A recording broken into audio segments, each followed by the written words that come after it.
Before we go on, someone made me aware that we never concluded something in the first class. We spoke about, not the first, but the class that we spoke about, what does it mean, Torah Leiba Shemayim, Mitzvah Shemayim.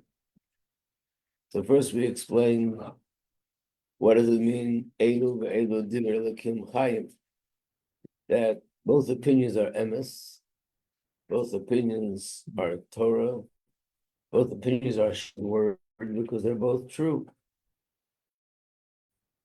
And how can they be both true? Because there are, from one perspective, there's an advantage in one over the other, and from another perspective, there's an advantage of the other over this one. So really both things are emes. So at the end of the day, how do we make that judgment? So the Torah says that this is something which you put up to vote in a Sanhedrin. You have all the sages, each one gives their opinion, and whatever you find it being the majority of opinion, that's a sign that's what Hashem wants us to do.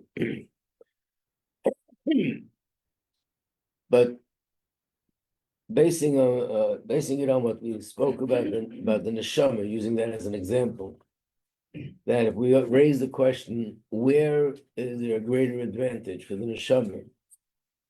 Thank you. The neshama being l'mayla up there, or the neshama being down here. And we explained that they're both true. There's a certain advantage in the neshama up there, which is not just bigger and greater, but it's infinitely greater than what the neshama could achieve down here. And in another area, there's an advantage in the neshama down here, which is greater than what the neshama can achieve up there, also infinitely greater.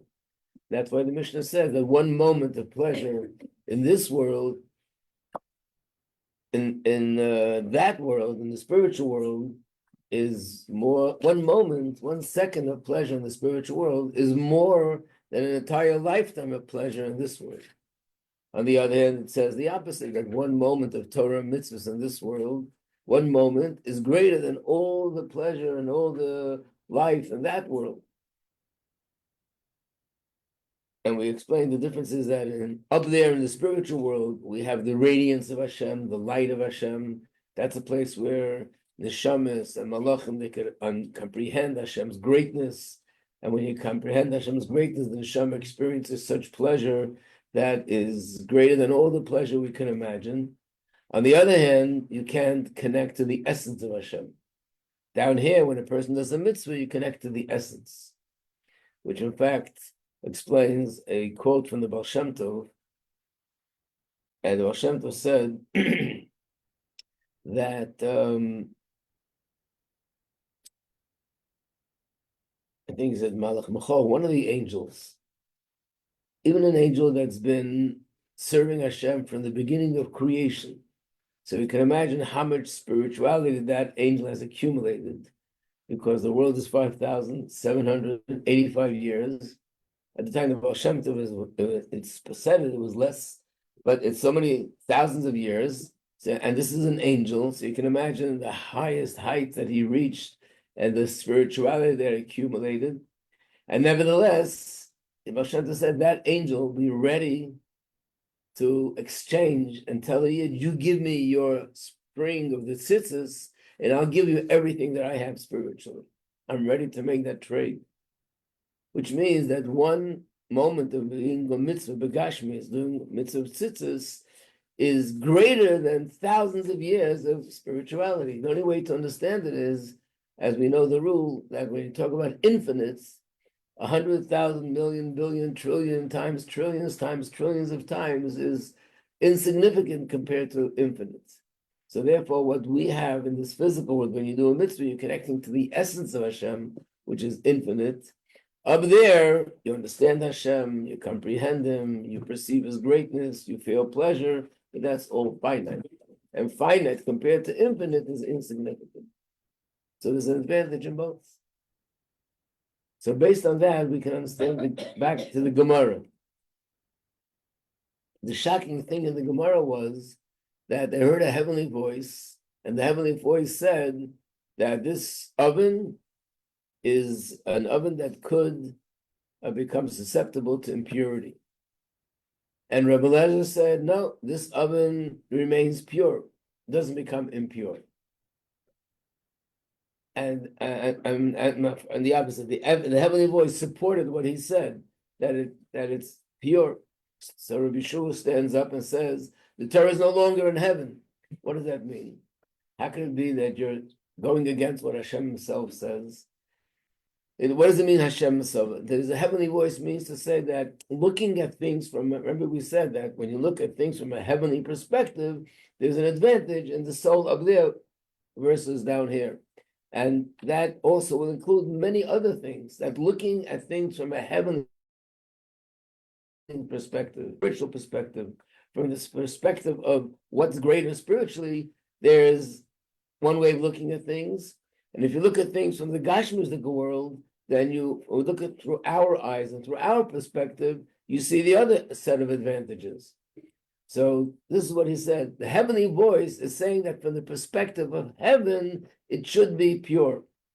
But then Bezdin come and they vote on it and they come to the conclusion that it's supposed to be impure, which means this is the perspective of us down here on earth.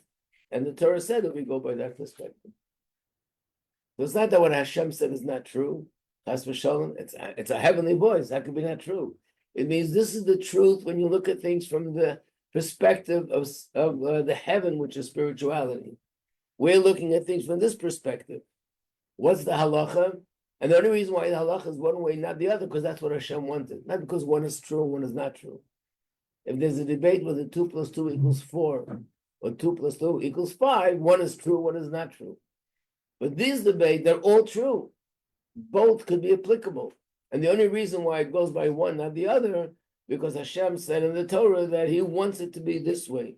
And how do we get to that conclusion? It has to be human beings on earth thinking about it from their perspective, and the way they decide, that's the halacha. So this is the answer to the original question, that both are emes, and not chas v'shalom that he's arguing with Hashem. It just means this is that perspective, and this is the earthly perspective. And that's what it means, loy b'shamayim. It doesn't mean the Torah is not up there. We ask the question, how could you say the Torah is not up there? That's what the malachim are learning, and that's why all the souls are learning. They're studying Torah. In fact, they're studying Torah the way it is up there in the spiritual level, on the deepest level. The answer is, when it says it's not in the heavens, it means, as far as halacha is concerned, we go by the way we see it here on earth. It has to be human beings who are studying Torah, and they have to say what their perspective is from a human way of looking at things. Yeah.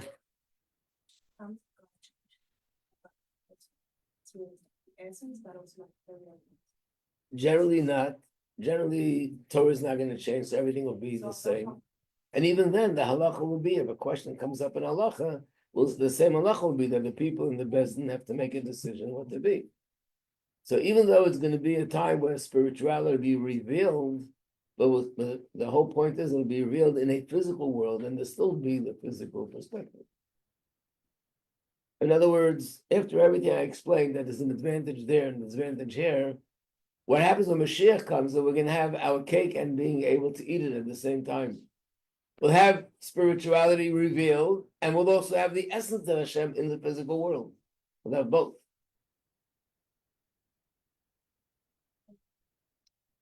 We're coming to the next part, which is number 25. This is beginning with a quote from Gemara, but on the surface it seems to be pretty shocking. Gemara brings a pasuk, I think is the word v'samtam that's in Shema, that the definition of the word could also mean sam. Sam in Hebrew means drug. And the Gemara says the Torah is like a drug. What is a drug? Does a drug make a person live longer, or does a drug, God forbid, destroy a person's life? It depends. It depends where, what, and when. It could do both. So the Gemara says the same as with Torah. And this is the quote, Zacha, if a person merits, Nasas lo sam chayim, then the Torah becomes a drug that gives them life. Lo zacha, if he doesn't merit, Nasli Samovis. It becomes a drug that actually causes the opposite of life. And that's shocking. What we're saying basically is that Torah, okay, you might say if you don't study Torah, you don't have this light that Torah is giving you. But how can it be that studying Torah does the opposite of life? Number 27, I'm skipping for a reason, is another code which on the surface is hard to understand. The Gemara says, Chochma yesh b'goyim, if someone tell you that the nations in the world have wisdom and they're wise and they're smart, Tamin, you can believe them. But if someone will tell you, Torah yesh b'goyim, al Tamin, and they'll tell you the goyim have Torah, don't believe them, they don't have that. What does that mean? Torah is wisdom. Just like a Jew could sit and study Gemara and debate the issues with logic and intellect, why can't a non-Jew do exactly the same thing? What does it mean they don't have Torah? Number 28, another shocking Gemara. We know we learned the Maimer how the second Beis Hamikdash was destroyed because of sinas chilul, because of baseless hate. What about the first Beis Hamikdash? So there's a few opinions in Gemara what it was. Was it idol worship or other things? What did they do wrong? Good morning, that they don't have, that they didn't deserve to have the Beis Hamikdash and it was destroyed with all the other tragedies that came along with it. So one of the reasons given in the Gemara is 28. They didn't make the bracha before they studied Torah. So we know every morning, we have it in the Siddur, we make a bracha every morning. In fact, we make 3 brachas. If you wear it, we make 3 brachas. First, we make a bracha, which is a sheket shanim mitzvah of the Yesod. Then we make a bracha, which starts with the words of Harevna, here on page 50. And then we make a bracha, 3 brachas before we learn Torah. One of them is not on this page, because it's in the Siddur of the page before. So this page you only have 2 brachas. But the question is, okay, you're supposed to make a bracha before you eat. You're supposed to make a bracha before you light candles. You're supposed to make a bracha before you learn Torah. But is that something so severe that just because they didn't make a bracha, therefore they deserve, God forbid, such a punishment? So the answer is that one of the things that are considered essential and really central to all of Chassidus, and this, you have it right in the beginning of Tanya, is that Torah is Hashem's wisdom. And like we spoke about this in the previous class, that Hashem's wisdom is not the wisdom that we see in Torah, that's it, Chas v'shalom.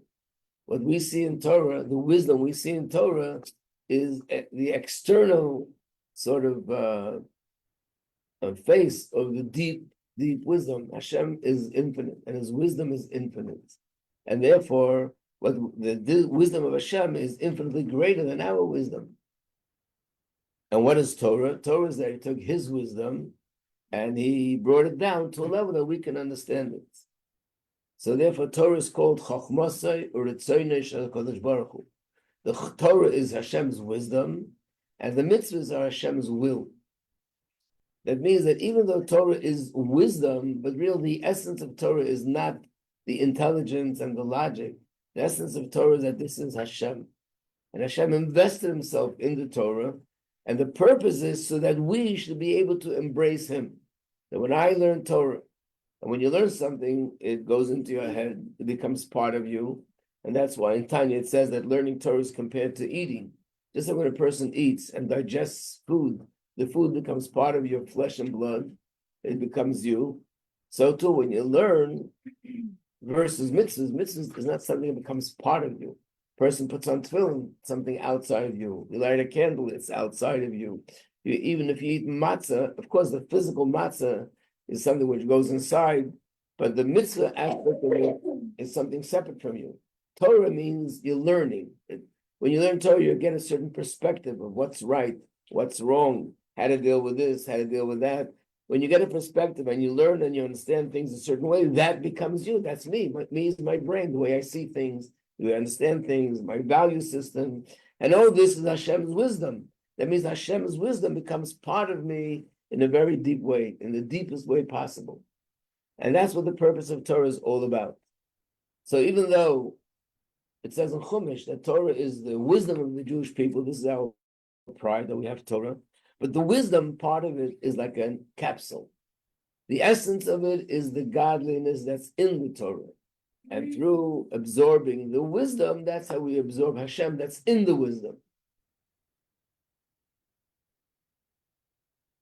However, there's also a possibility that somebody should study Torah, not just study, be passionate in Torah, studies Torah day and night and day and night and day and night, but their passion and their pleasure for the Torah is more about the intellectual pleasure rather than the fact that this is connecting me to godliness.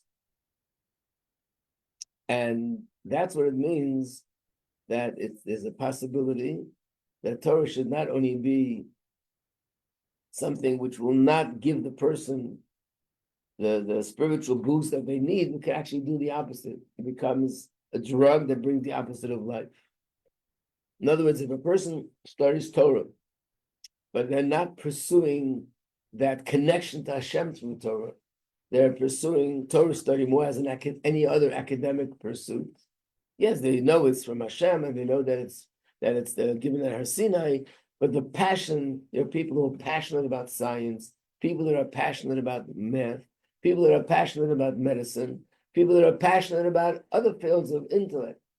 And here's a person that's passionate about Torah, and really passionate, that they can't stop thinking. 24/7, they're always thinking about what they studied, and every free moment they have, they study Torah. But the passion is more about the intellectual part, the academic part, not the godly part.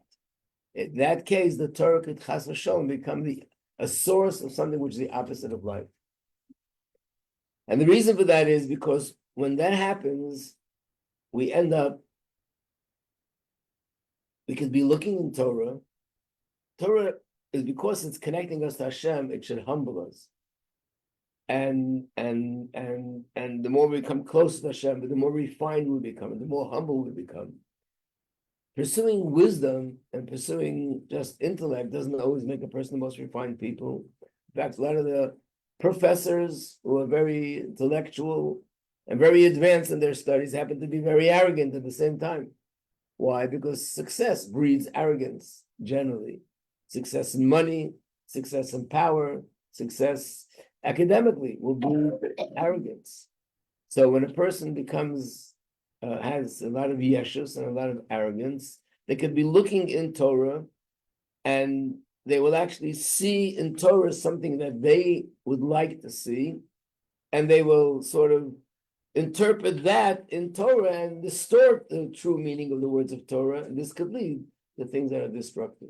There are two people, just to stand out, even though there are many more, unfortunately, but two people stand out. One is in more ancient history, and it's found in Gemara, that they were in this category. One was a person called Yerovim ben Nevat. Yerovim ben Nevat was a king. He was the king who was the head of the 10 tribes, and that's when it created a split between the 10 tribes and the other tribes. And unfortunately, that split remained forever until this day. As we know, that he was the one that promoted Avodah Zarah, not promoted, just encouraged. He forced people to worship idols. People were killed if they didn't worship idols. That's how bad it was. He didn't allow people to go to the Beis HaMikdash. So the Gemara refers to him as Chayto Machtes Harabim. This is the example of someone who sinned, and not only sinned himself, but caused other people to sin. And someone who does that, it's the hardest thing in the world to do tshuva. Because tshuva, I can change myself, but if I misled others, how can I change that? Man who forced thousands of people to do Avodah Zarah, I can't control them now. I can't change them now. And not only that, but they have children, they have family, and they have influence on others. I don't even know how far it went. It's something which I can't pull back. So it's one of the worst kind of situations to be in, somebody who's chayta umachtes harabim. But who was he himself? He became a king. What kind of person was he? So we would be shocked to see, and I remember the first time I saw it, I was shocked, that the Gemara says his knowledge of Torah was so great, it's based on a pasuk, where it says he was standing and talking, I think, to Achia Shiloni, and it uses the term, he was standing by the grass in the field, and the Gemara says that the pasuk is alluding to the fact that his knowledge of Torah was so great, that all the sages in his generation were like the grass in the field compared to him. So how could someone like that become so corrupt? And the answer is because he had Torah, he had tremendous power. But because he didn't study Torah the right way, it became power that was used in a corrupt way. Which means whatever he had in his mind, because of who he was as a human being, not that Hashem wanted, this is what he wanted, he read this into the Torah, and as a result of that, he ended up doing things which were against Torah, obviously justifying everything that he did, and he caused a destruction which lasted up until the day, until Mashiach comes. And the same is with Reform Judaism, which unfortunately, as a result of that, there are millions of Jews that are totally assimilated. Who started it? None other than a great Torah scholar, whose name was Moses Mendelssohn. And he wrote commentary on Torah because he was a Torah scholar. But again, he had his own ideas. And unfortunately, he personally, his sons, all, I think he had 7 sons, they all converted to Christianity. And then after that, everybody else, started different movements of reform. And that was the beginning of all the other movements which deviated from Torah. And then you had in Russia the Evsexia, the communist Jew. It's all people who got education from this kind of a movement. So basically, we see that it's possible to learn Torah, and it not only doesn't bring you closer to Hashem, it makes you go against Torah. It reminds me of the story with the Alter Rebbe, that a Chassid came to the Alter Rebbe. When a Chassid came to the Rebbe, he came to tell the Rebbe, this is why I want to know guidance from the Rebbe in terms of my spiritual journey. So they would usually tell the Rebbe where they're up to, what they've done, and the Rebbe would guide them where you go from here. So in order to appreciate the story, it's necessary to explain that in Yiddish, when you say, I learned, I personally studied something, or I taught someone, it's the same word. In English, studying yourself is studying, and teaching others is teaching. But in Yiddish, the Yiddish word for it is gelernt. When a person says, ich hab gelernt, means I studied. But it can also mean, ich hab gelernt, I taught. So he came to the Alter Rebbe and told the Alter Rebbe, these are the things that I learned. And that's the way, by the way, why you find so many teachers speaking English, as they call it. They're saying English words, but in Yiddish, they say it as you would say it in Yiddish. So say, I learned. Really, it's I studied and I learned. But in Yiddish, it's chageler. It's the same word. So he told the Rebbe,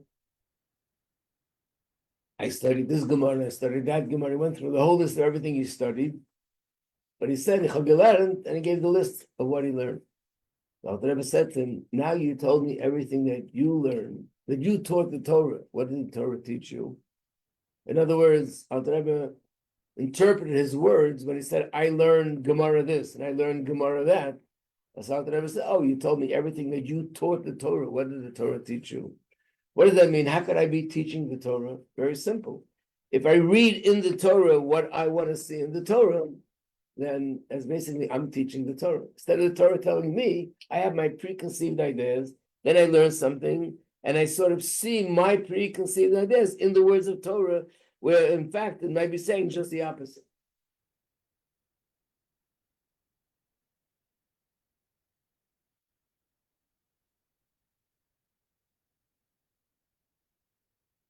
This is also based on, just want you to see it inside of it, easier to relate to. Here on this sheet, number 32, this comes from the Gemara. Want to get this out? The first word of Aseres HaDibros, let me give you the whole bunch if you need more. I don't know how much we need.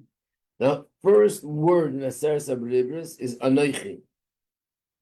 Anoichi means I, and it means I took you out of Egypt. That's how the Torah begins. So that's what you're looking at over here. It's underlined. Aneich Hashem Elokecha asher tzisicha me'eretz Mitzrayim. We also know that the beginnings include everything that follows. So the first commandment includes all the other commandments. In the first commandment itself, the first word includes all the other words. So the first word is very significant, Aneich. So the Gemara says that this stands for, this is a quote in Gemara. It's Aramaic, but I'll translate it. Number 32, Ana Nafshi Ksavis Yehovis. Means I, my soul, I wrote it up and gave it in. You can turn the page on the other side. You have the words more connected to Anechi. Ana means I, like in Hebrew, Ani. Nafshi means my soul. This is Hashem speaking, which means I invested my soul. I wrote it up in the Torah. Ksavis, I have written myself. Yehovis, invested myself. And that's Aleph Nun, Chaf Yud. So that's the way we approach Torah. That we approach Torah that Hashem invested himself in the Torah. Yeah. Earlier you said that the Torah is Hashem's like external wisdom. Not the Torah, I'm saying the way we understand Torah here, that's exterior of the real deeper meaning, like the Mashal and the Nimshal. Like Pshat in Torah, or how like someone understands it that's not like Yeah, just like the Pshat is the exterior compared to the secrets. The secrets, even though we understand it, is also exterior to the Hashem's wisdom. If I understand it, then it's not what he understands. Right. By definition, it's already not. Obviously, Hashem, whatever I'm understanding by him, it's infinitely deeper and deeper. But still Hashem's like pneumius, like. Oh, Torah in general is pneumius, right? Which means when I learned it, it's like the capsule. When I swallow the capsule, I take in everything that's in it. So because in the Torah there's Hashem's wisdom and his pneumius, so we take in Hashem's pneumius. But we understand that it's not the capsule that's giving me life, it's what's inside it. Which means it's not the Chochmah part of the Torah, not the wisdom, not the academic part, it's the godly part. The only problem is that because the academic part is also has tremendous quality to it. It's emes, it's beautiful, it's deep. So it's very easy. It's like saying when you eat something because it's a mitzvah to eat it. So if you eat something that doesn't taste good, you're eating bitter maror on Pesach, you know you're eating it only because Hashem said so. Because this is a food that I don't really like. So why am I doing it? Because Hashem said so. But to sit down and eat something that you really enjoy, that your mouth waters just by looking at it, and then say I'm eating it only for Hashem. It's not easy to do that. Because I enjoy it physically, I could be deluding myself and saying, "Oh, I'm eating it now for Hashem, not for me." So dafka because Torah is deep, and dafka because Torah is true, and dafka because everything in Torah is so beautiful, it will become harder to be able to focus that I'm learning it exclusive. It doesn't mean I can't enjoy it. But that what's my real motivation here is to connect to Hashem. So the only way to do that is by constantly making myself aware of it. That's the bracha.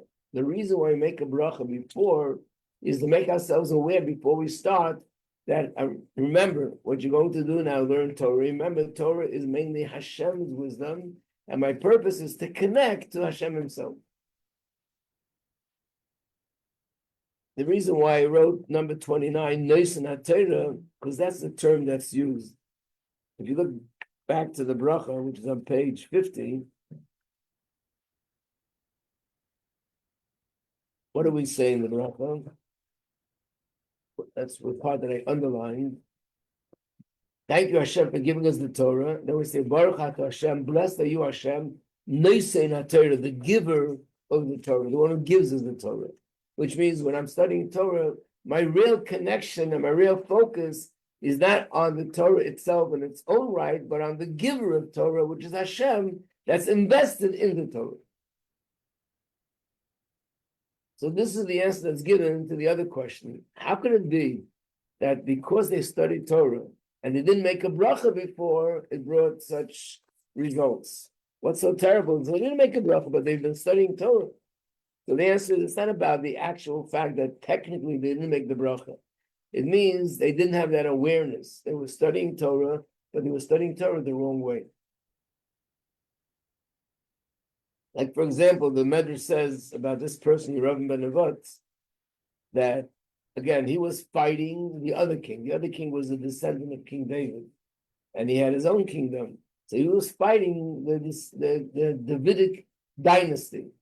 So it said that Hashem said to Rabbi Majeski, obviously sent him a message, maybe through a prophet or someone, and said to him, if you do tshuva, then me, you, and David HaMelech will go and have a teal, we'll have a walk together. A metaphoric way of saying, we'll enjoy each other. Me, you, and King David. So Rabbi Majeski said, anyone remember this? Yeah. Me, Berosh, who's going to go first? So Hashem said, David HaMelech. Okay, no deal. He backed up. Hashem said, the Gemara says that if there's one person that we would think that he's never going to get up with Kiyas HaMesim, it's probably Rabbi Majeski, because he did such damage that's irreparable. So imagine you could have pulled yourself out of all that just by what? Taking Hashem's offer. And what would happen is that David HaMelech will be ahead of you. But what happens is from so much success in whatever he was, he became a king and he knew so much Torah, it gave him so much pride and so much arrogance that he couldn't see himself being second to the best, but it had to be the best. So that's where Torah could become, chas v'shalom, the opposite of life.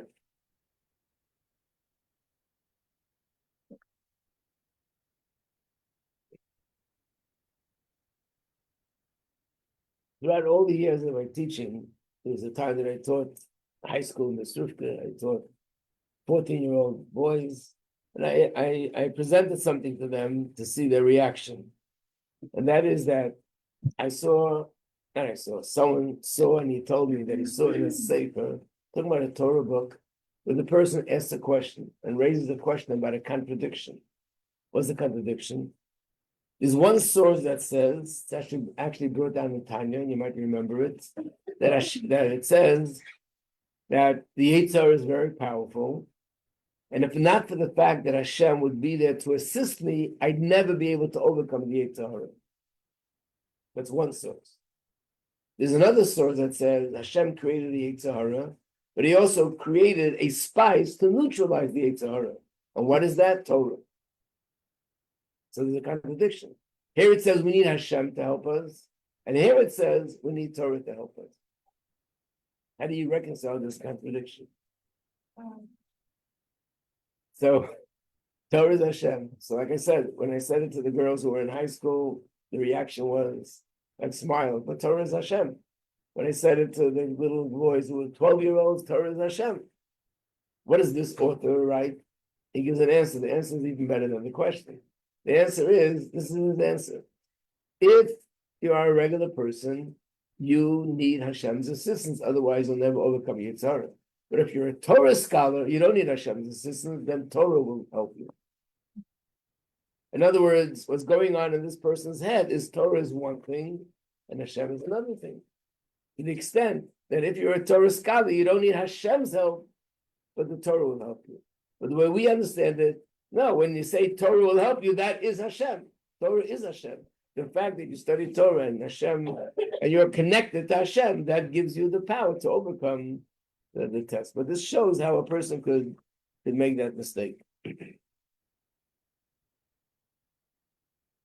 And by the way, it explains another thing. The Gemara says that Torah is different than all the mitzvahs. All the mitzvahs are the same for everybody. Everybody has the same tzitzis, the same tefillin, the same Shabbos candle, the same challah for Shabbos, the same wine for Shabbos, the same matzah.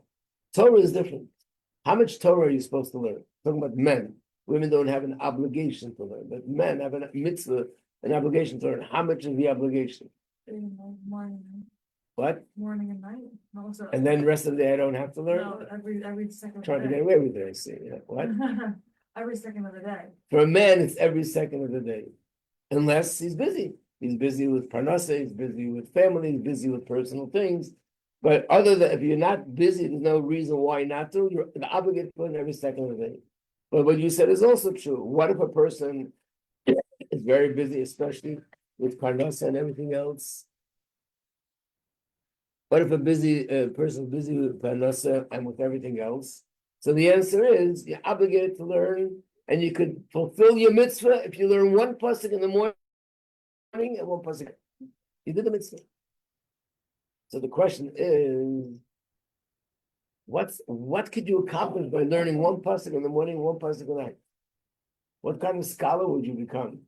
What are you going to know? Could you imagine a science teacher telling you, I know you don't have time, but if you really want to have real value in your life, learn one line of the science book in the morning, one line of the science book at night. Yeah, what are you going to know? It'll take you 10 years till you get to know one subject. Mm-hmm. So if the Torah would be just purely academic, you're right. Academically, there's very little that you can accomplish by learning one line in the morning and one line at night. But if the point is that when I learn Torah, I'm connecting to Hashem, then I don't have to learn a whole book. I don't have to learn a whole parsha. I don't have to learn who knows what. Learning one line of Chumash, one line of Gemara, one line of a Mishnah, one line of anything which is Torah, being that Hashem is in it, and that's the time that I can afford. When I learn that one line, I am embracing and connecting to Hashem.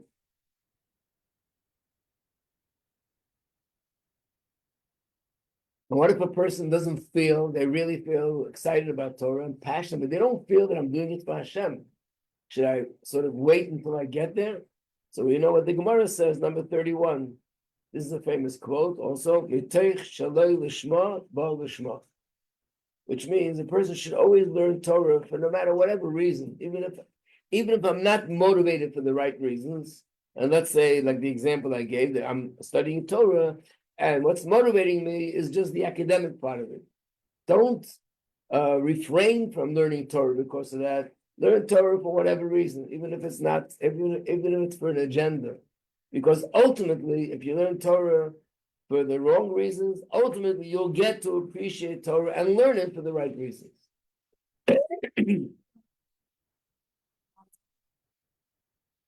How come it didn't happen? It's a very good question.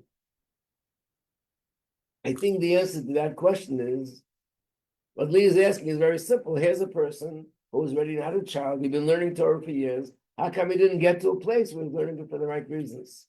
And I think the answer is, it doesn't happen automatically. It happens, I want to learn it for the right reasons. I just don't feel that I'm getting there. So the Torah says, if you keep studying, but with the desire to get there, what if a person doesn't have a desire to learn it for the right reasons? I'm studying it because of a certain agenda, either to get honor or to have power or to get a good position and get a lot of financial benefits, or I'm learning it because of the academic passion, purely, exclusively because of academic reasons. And I don't even have a goal to develop a deeper reason. Then by itself, it won't happen. But there's also a deeper explanation that the Rebbe gives, and that is the word toich in Hebrew. In this context, if this would be translated, it would be mitoich, from shalei l'shma, kind of l'shma. Toich in Hebrew also means inside. What does that mean? Even if a person is studying Torah for different reasons, but inside that, the pnimius, deeper on a deeper level, they're doing it for the right reason. Which means when he does a mitzvah, even if externally I'm doing the mitzvah for some sort of ulterior motive, it doesn't matter. Practically, I'm doing the mitzvah, and deep inside, I have the right reason. It's just the conscious reason in my head is not the right reason. And that's why, because deep inside, the neshama does have the right passion and the right motivation. Therefore, if I just keep learning and I want that to surface, ultimately it'll come and it'll surface. And this is the answer to number 27. What does it mean the goyim don't have Torah? It means, I should really also mention number 26. This is from the Zohar. Yisrael, Eraisa, v'kuchabricha kulachad. One of the most famous quotes, that the Eibishter, Hashem, and Torah, and Yidden are all one. Which means that when a Yid studies Torah, the ultimate purpose is that by studying Torah, I and Hashem become one. And that's what it means when it says that the non-Jews don't have Torah. Of course, they have wisdom. There were people who were not Jewish, which were brilliant people, geniuses, such great geniuses that they had to be. You had to find someone in the Jewish world that could even match up to them. Like the Gemara says, there were times where they had to have debates with the non-Jewish scholars. And the one who was leading the debates with the Greek philosophers was someone called Rabbi ben Levi. And the Gemara says only he was able to match up with them. Then the Gemara says, and what happened once he passed away? How did they manage to debate these people? And the Gemara answers, once he passed away and there was nobody in the Jewish world that can match up to that, there was nobody in the non-Jewish world that can match up to it either. In other words, Hashem creates the world with an equal balance. But clearly there are people that just because he's not Jewish doesn't mean that he can't be a brilliant, brilliant genius. So what is lacking?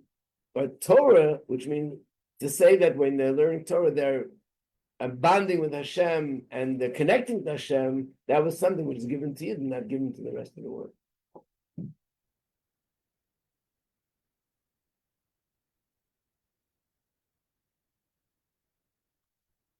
Okay, I think we'll stop here.